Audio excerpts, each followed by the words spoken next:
গেছে।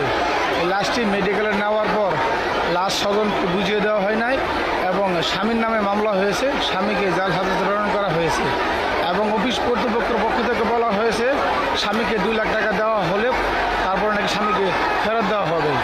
এবং শ্রমিক মারা গেছে প্যানোরামা গার্মেন্টসে, শ্রমিকের স্বামীকে ফাঁসি দেওয়া হয়েছে।